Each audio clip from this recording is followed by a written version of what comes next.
নমস্কার। আজকে আমি যে ইন্ডাস্ট্রি সম্বন্ধে বলবো সেইটা কিন্তু খুবই সেকুলার গ্রোথের একটা ইন্ডাস্ট্রি এবং সেটা কনসিস্টেন্টলি গ্রোথ আপনি পেতে পারেন এরকম একটা ইন্ডাস্ট্রি। এবং এই ইন্ডাস্ট্রির সবচাইতে যেটা ভালো দিক সেটা হচ্ছে এটা রবার্ট কিওসাকির যে ক্যাশ ফ্লোর যে ফান্ডাটা সেটা কিন্তু এই ইন্ডাস্ট্রি অক্ষরে অক্ষরে পালন করে। এবং রবার্ট কিওসাকি কি বলেছিল? রবার্ট কিওসাকি বলেছিল বিজনেস হবে এমন যে বিজনেসে গ্রোথের জন্য আপনাকে ক্যাশ নিয়ে ভাবতে হবে না, সেই বিজনেসই তা আপনাকে ক্যাশ জেনারেট করে দেবে। তো এই বিজনেস হচ্ছে হাই ক্যাশ জেনারেটিং বিজনেস। আপনাকে ক্যাশ নিয়ে কোনো চিন্তা করতে হবে না। আপনি যখনই একবার কোনো কিছু ইনভেস্ট করে আপনি সেই বিজনেস স্টার্ট করে দেবেন, সেই বিজনেস থেকে আপনার অটোমেটিক ক্যাশ ফ্লো হতে থাকবে। আপনাকে কোনো রকম কিছু পরিশ্রম ছাড়াই আপনার ক্যাশ ফ্লো হতে থাকবে। তো এই ইন্ডাস্ট্রি হচ্ছে মিউজিক ইন্ডাস্ট্রি। মিউজিক ইন্ডাস্ট্রি কি? মিউজিক ইন্ডাস্ট্রি হচ্ছে মিউজিক লেভেল কোম্পানিদের ইন্ডাস্ট্রি। অর্থাৎ যে মিউজিক কোম্পানিগুলো কোনো মিউজিক কেনে কোনো সুরকার, গীতকার বা সিঙ্গারের কাছ থেকে, এবং তাদেরকে একটা টাকা দিয়ে, একটা অ্যামাউন্ট দিয়ে সেই মিউজিকটা কেনে এবং সেই মিউজিকের কিন্তু মালিক হয়ে যায় সেই মিউজিক কোম্পানি। যেমন ধরুন, এ আর রহমান একটা মিউজিক তৈরি করলো, এবং সেই মিউজিকটা হয়তো লিখেছে জাভেদ আখতার। এবার এ আর রহমান, জাভেদ আখতার এবং মিউজিকটা গেয়েছে হয়তো অরিজিৎ সিং। এবং এই তিনজন মিলে একটা মিউজিক তৈরি করলো এবং এ আর রহমান মিউজিক দিয়ে মিউজিকের যাবতীয় অ্যারেঞ্জমেন্ট করে মিউজিকটা রেকর্ড করলো। এবং এই রেকর্ডিংটা খরচা একটা হলো, সেই খরচাটা সঙ্গে নিজেদের রেমুনারেশন অ্যাড করে তাদের একটা মিউজিকের ভ্যালু হলো। এবং সেই ভ্যালুটা, সেই যে অ্যামাউন্টের ওই মিউজিকটা তৈরি হলো, সেই ভ্যালুটা দিয়ে কোনো একটা মিউজিক কোম্পানি এ আর রহমানকে সেটা পে করে সেই মিউজিকটা তার কাছ থেকে কিনে নিল। তো এই যে কিনে নিল, এরপরে কিন্তু এ আর রহমান বা অরিজিৎ সিং বা জাভেদ আখতার এরা কিন্তু মিউজিকের মালিক হলো না। মালিক থাকবে আমাদের মিউজিক কোম্পানি। এরপরে কিন্তু যাবতীয় এই গানটা থেকে যাবতীয় যা রেভিনিউ সেটা কিন্তু পাবে এই মিউজিক কোম্পানি। এই মিউজিকটা পাবলিকের কাছে বিক্রি করে বা সিনেমায় ইউজ করে বা হয়তো ইউটিউবে আপলোড করে বা স্পটিফাইয়ে আপলোড করে যাবতীয় যা রেভিনিউ হবে সেটা কিন্তু এই মিউজিক কোম্পানিটার রেভিনিউ হবে। সেটা কিন্তু এ আর রহমান বা জাভেদ আখতার বা অরিজিৎ সিং এর হবে না। এরা মিউজিকটা তৈরি করার সময়তেই যে পারিশ্রমিকটা পেয়েছে শুধু এইটুকু পারিশ্রমিক তাদের থাকবে। এবং তারা হয়তো সেই মিউজিকটা পাবলিক পারফরমেন্সে তারা পারফর্ম করে, স্টেজ পারফরমেন্সে তারা পারফর্ম করে হয়তো ইনকাম করতে পারে। সেটার জন্য মিউজিক কোম্পানিকে তাদেরকে কিছু দিতে হবে না। কিন্তু তার বাইরে এই মিউজিকটা যাবতীয় যা স্ট্রিমিং এবং পাবলিকে যখন সেই মিউজিকটা কিনবে বা পাবলিক যখন দেখবে, তার দরুন যে রেভিনিউ সেটা কিন্তু এই শিল্পীগুলো আর পাবে না। তারা সেগুলো পাবে এই মিউজিক কোম্পানি। তো এই হচ্ছে মিউজিক কোম্পানির বিজনেস। একবার যখন কোনো সুরকার, গীতকার বা সিঙ্গারের কাছ থেকে এই মিউজিক কোম্পানি মিউজিকটা কিনে নেবে, এবং সেটা কিন্তু মিউজিকের মালিক সারা জীবনের জন্য এই মিউজিক কোম্পানি থাকবে এবং সারা জীবন ধরে বিভিন্ন রকম ভাবে এই মিউজিক থেকে সে রেভিনিউ অর্জন করবে।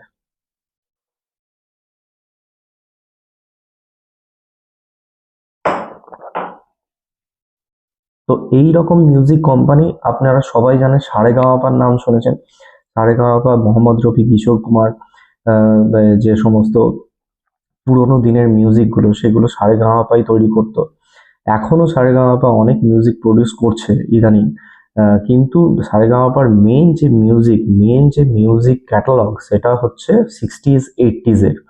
তো সেই সময়কার মিউজিক এখনো আমরা শুনি। এখনো আমরা সেই মিউজিক যখন ইউটিউবে শুনি, সেই ইউটিউবে যে অ্যাড রেভিনিউ হয় সেটা কিন্তু সারেগামাপার রেভিনিউ হয়। তো এই মিউজিক কোম্পানির মধ্যে সবচাইতে যেটা বেটার করছে সেটা হচ্ছে টিপস মিউজিক। টিপস মিউজিক সম্বন্ধে আমি আলোচনা করেছি আমার ভিডিওগুলোতে, দেখবেন। টিপস মিউজিক আমার অত্যন্ত প্রিয় একটা শেয়ার। কারণ হচ্ছে টিপস মিউজিকের আরওই হচ্ছে 83%। আরওই 83% কেন? সেটা এই যে আমি বিজনেস মডেল যেটা আলোচনা করলাম মিউজিক কোম্পানির, সেটা থেকেই আপনারা বুঝতে পারবেন যে আমরা মিউজিক তৈরি করে ছেড়ে দিয়েছি।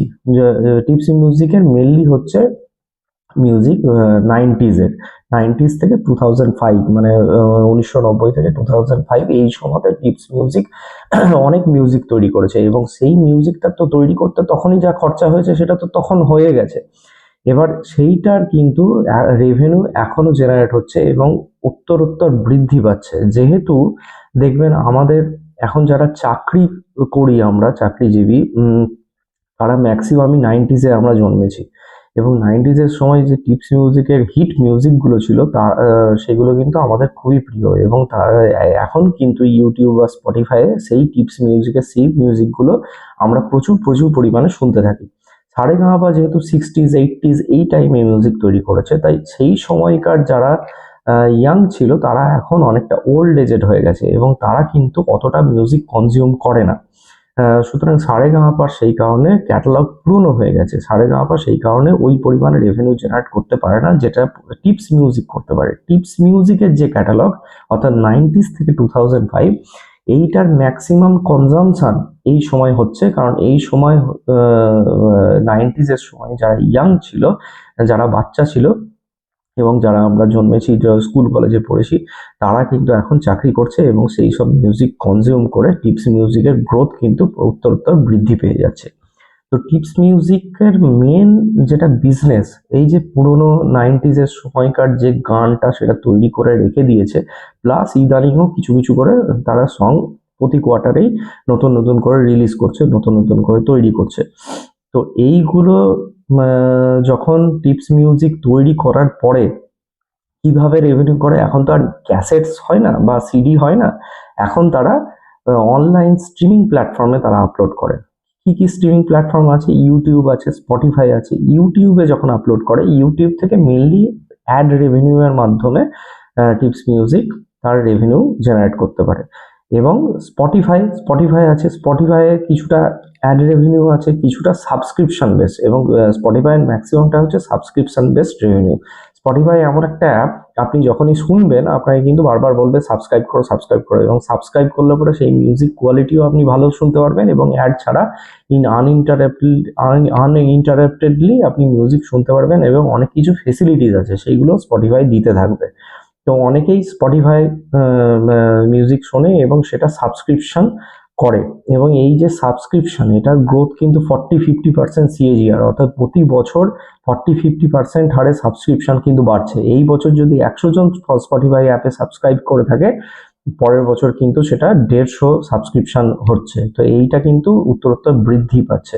তো টিপস মিউজিকের মিউজিক ইউটিউবে স্ট্রিমিং হয়, ইউটিউবে যে স্ট্রিমিং হয় সেটা মেনলি অ্যাড রেভিনিউ থেকে টিপস মিউজিক রেভিনিউ জেনারেট করে।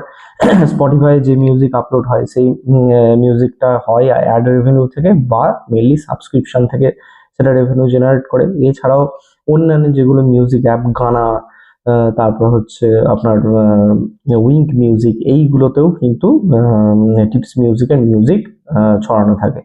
টিপস মিউজিকের টিকটকেও কিন্তু টিকটকের সঙ্গেও কিন্তু একটা ডিল সাইন হয়েছিল, এবং টিপস মিউজিকের যে মিউজিক সেটা কিন্তু টিকটকেও টিকটকেও মাধ্যমেও লোকজন শুনতে পারবে। টিকটক যেহেতু ইন্ডিয়ায় ব্যান আছে, তাই টিকটকের রেভিনিউ ইন্ডিয়ায় কিছু হচ্ছে না, কিন্তু বাইরের দেশে টিকটকের রেভিনিউ থেকে টিপস মিউজিকের মিউজিক থেকে যে টিকটকের অ্যাড রেভিনিউ জেনারেট করে, তার থেকে কিন্তু টিপস মিউজিক শেয়ার পায়।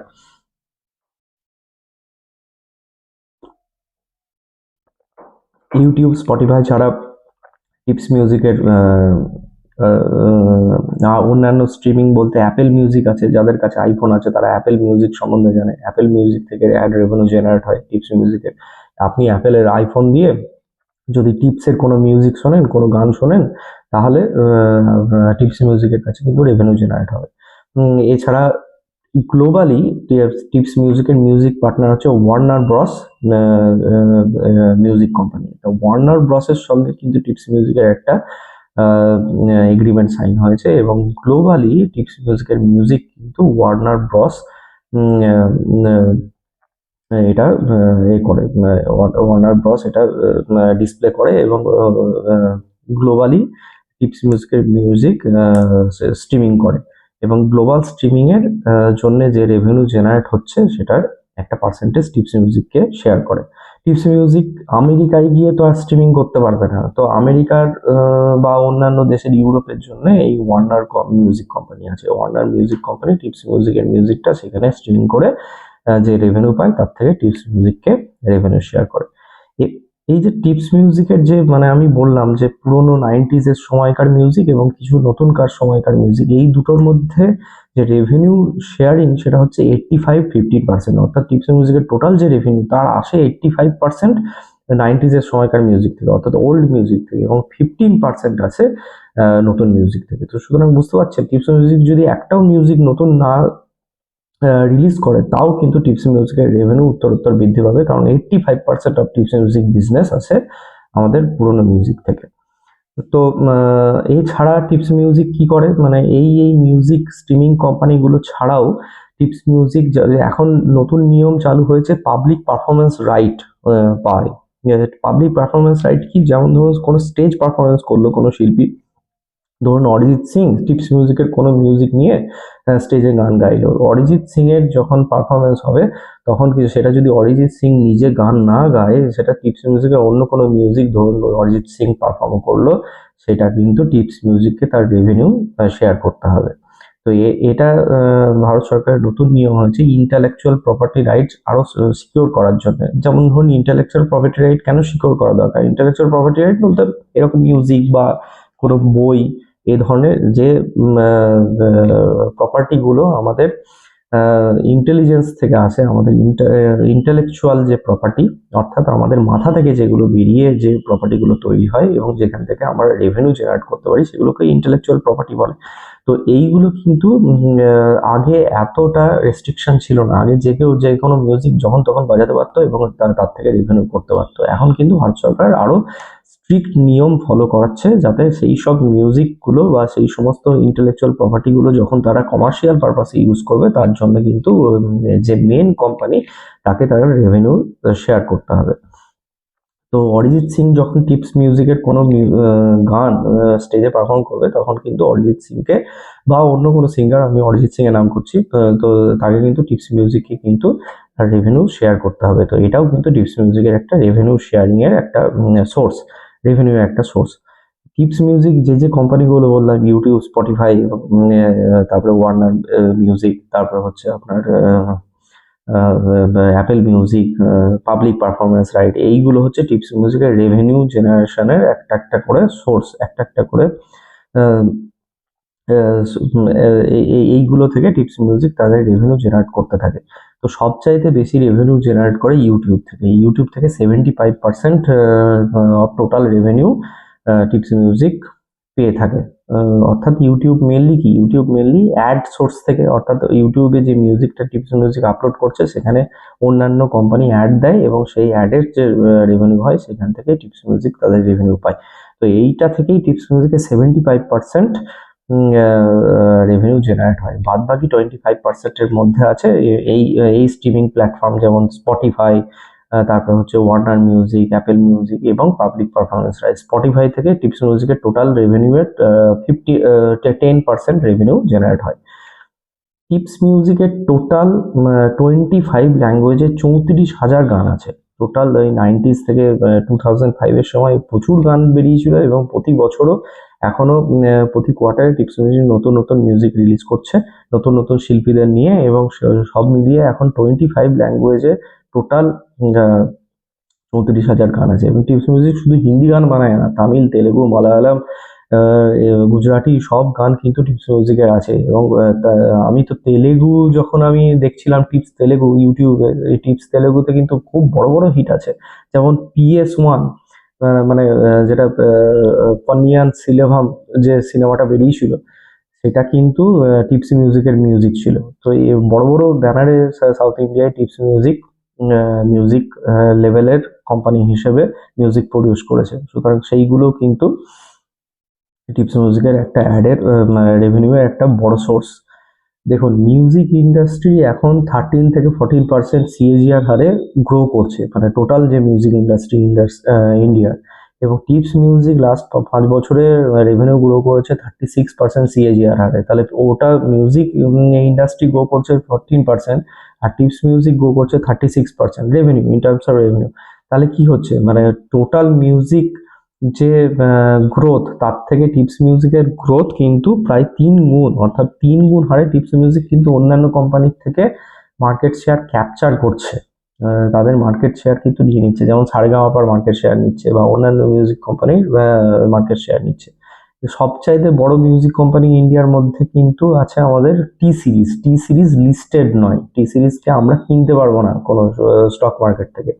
টি সিরিজ হচ্ছে সবচাইতে বড় কোম্পানি মিউজিকের মধ্যে, আর টিপস মিউজিক কিন্তু ছোট কোম্পানি হলে পরেও, টি সিরিজের থেকে ছোট কোম্পানি হলে পরেও টিপস মিউজিকের যেটা সবচাইতে ভালো দিক সেটা হচ্ছে 90s থেকে 2005, যে টাইমে মানে আমাদের এখন যারা জব করছি মানে এবং সবচাইতে অ্যাক্টিভ তারা সেই টাইমে স্কুল কলেজে পড়েছে এবং সেই সব মিউজিক তাদের খুব ফেভারিট এবং তারাই মেনলি সেই সব মিউজিক শুনছে।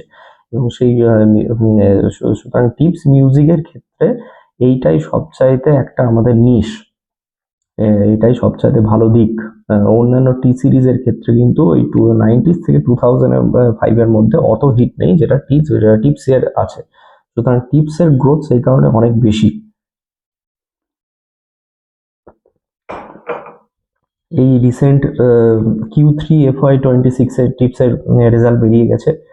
টিপস গ্রো করেছে, রেভিনিউ গ্রোথ হয়েছে 21%, প্যাট গ্রোথ হয়েছে 33%। 33% প্যাট গ্রোথ, মানে এই বিয়ার মার্কেটের সময় 33% প্যাট গ্রোথ খুব কম কোম্পানি আছে যেটা 30% হারে গ্রো করছে।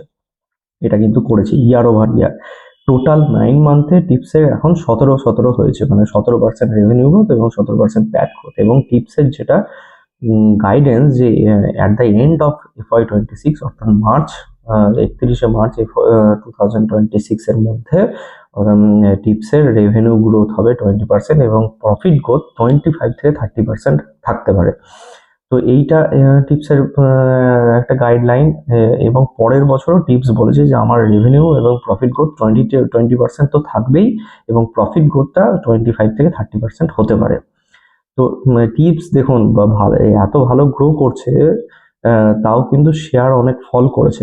এটার মেন কারণ হচ্ছে টিপস আগে গাইডেন্স দিত যে 30% হারে গ্রো করবে, অর্থাৎ 30% রেভিনিউ গ্রোথ এবং 30% প্রফিট গ্রোথ। এখন কিন্তু টিপসের গাইডেন্স কমে গেছে, 20-20 হারে গাইডেন্স দিচ্ছে বা প্রফিটটা একটু বেশি দিচ্ছে, 25 থেকে 30% হারে গ্রো করবে। কিন্তু মানে এইটা মেনলি গাইডেন্স কমিয়ে দিয়েছে গত বছর থেকে, এবং গত বছর থেকেই টিপসের অনেক শেয়ার পড়ে গেছে, প্রায় 50% এর কাছাকাছি পড়ে গেছে। এটার মেন কারণ হচ্ছে ইউটিউবের একটু পলিসিগত চেঞ্জ। আগে কি হতো, ইউটিউব শর্টস কিন্তু ছিল না। ইউটিউব শর্টস মোটামুটি 2023 এর এন্ডে বা 2024 এর শুরুতে ইউটিউব শর্টস এত ব্যাপকভাবে বেড়ে গেছে। এবার ইউটিউব শর্টস থেকে কিন্তু টিপস অ্যাড রেভিনিউ জেনারেট করতে পারে না। দেখবেন ইউটিউব শর্টসে কিন্তু কোনো অ্যাড দেখায় না। এবার ওইটা কি করে, টিপসকে ইউটিউব একটা লামসাম অ্যামাউন্ট পে করে। এবার টিপসের মেন যেটা সবচাইতে বেশি ভিউ হচ্ছে সেটা কিন্তু ইউটিউব শর্টস থেকে। 1 ট্রিলিয়ন ভিউ হয়েছে লাস্ট কোয়ার্টারে। 1 ট্রিলিয়ন মানে মুখের কথা, 1 ট্রিলিয়ন একটা ভিউ টিপসের একটা মানে অতটা ভিউ হচ্ছে। এবং অত ভিউ হওয়া সত্ত্বেও টিপস কিন্তু ইউটিউব শর্টস থেকে সেরকম রেভিনিউ জেনারেট করতে পারছে না। মানে যতটা ভিউ সেই হিসেবে কিন্তু ইউটিউব টিপসকে পে করছে না। কারণ করবে কি করে, কারণ কোনো মতো অ্যাড রেভিনিউ জেনারেট হচ্ছে না শর্টসে। তো এইটা টিপসের যে গ্রোথ, মানে যে 30 থেকে 20 হয়ে গেছে সেটার মেন কারণ। কিন্তু তা সত্ত্বেও টিপস কিন্তু গাইডেন্স দিয়ে যাচ্ছে যে আমার 20-20 করে যাব, এবং ইউটিউব কোনোভাবে যদি তার গাইডেন্স চেঞ্জ করে, তার পলিসি চেঞ্জ করে, তাহলে কিন্তু সবচেয়ে বেনিফিশিয়ারি আমাদের টিপস মিউজিক হবে। তো ইউটিউব ধরুন আমি ধরে নিচ্ছি যে তাদের পলিসিগত কোনো চেঞ্জ করবে না, শর্টসে কি অ্যাড দেবে, তো আমার তো মনে হয় না যে ইউটিউব কোনো পলিসিগত চেঞ্জ করবে। তা সত্ত্বেও 20% হারে গ্রো করবে টিপস, এরকম একটা ইন্ডাস্ট্রি সেটা কিন্তু খুব কম আছে। এবং সবচাইতে বড় কথা যে 20% হারে গ্রো করছে, তার জন্য টিপসকে এমন কিছু পরিশ্রম করতে হচ্ছে না, এমন কিছু মাথা ঘামাতে হচ্ছে না, কারণ 85% অফ রেভিনিউ টিপসের এমনিই আসে। যা ইউটিউবে আপলোড আছে, যা স্পটিফাই আপলোড আছে, সেখান থেকেই টিপস যদি চুপচাপ বসে থাকে তাও 85% রেভিনিউ চলে আসবে। তো বাদ বাকি 15% নতুন রিলিজ থেকে আসবে। তো এরকম একটা কোম্পানি, যে কারণেই টিপসের আরোই এত বেশি। টিপসের তো নতুন কোনো ইনভেস্ট করতে হচ্ছে না, টিপসের যা আছে আগের সেখান থেকেই টিপস তার রেভিনিউ পাচ্ছে, তার প্রফিট পাচ্ছে। তো সেই কারণে টিপসের তো নতুন করে কোনো ইনভেস্টের কোনো ব্যাপার নেই, অ্যাসেট খুব কম, অ্যাসেট একদম খুব ছোট্ট একটা অ্যাসেট, ইকুইটি কম, সেই কারণে আরোই হাই, মানে কম অ্যাসেটে টিপসের রেভিনিউ বেশি বা প্রফিট বেশি, তো সে নেট প্রফিট বেশি, কম অ্যাসেটে নেট প্রফিট বেশি, তাই টিপসের মানে আরোইও এক্সট্রিমলি হাই, 83%, যেখানে সারেগামাপা দেখবেন 22% হয়তো আরোই, টিপসের আরোই হচ্ছে 83%। যে কারণে টিপসের একটা ভালো দিক, মানে শেয়ার পড়লে পুরো টিপস কিন্তু ডিভিডেন্ড খুব হেলদি হারে ডিভিডেন্ড দিয়ে যাচ্ছে। এখনো এই লাস্ট কোয়ার্টারও টিপস ঘোষণা করেছে যে ₹5 পার শেয়ার টিপস ডিভিডেন্ড দেবে। এইরকম একটা quarter on quarter tips dividend দেয় এবং গ্রোথ করে 20-25% হারে, এরকম একটা কোম্পানি কিন্তু খুবই ভালো কোম্পানি এবং খুব রেয়ার কোম্পানি। তো এটা কোনো স্টক রেকমেন্ডেশন কোনো ভিডিও নেই, আপনারা কিন্তু নিজেরাও অ্যানালিসিস করবেন, আমি যেগুলো বললাম বিজনেস মডেল যেগুলো আমি অ্যানালিসিস করলাম সেগুলো কিন্তু আপনারা চেক করবেন এবং নিজেরা স্টাডি করবেন, তারপর ইনভেস্ট করবেন। তো ধন্যবাদ।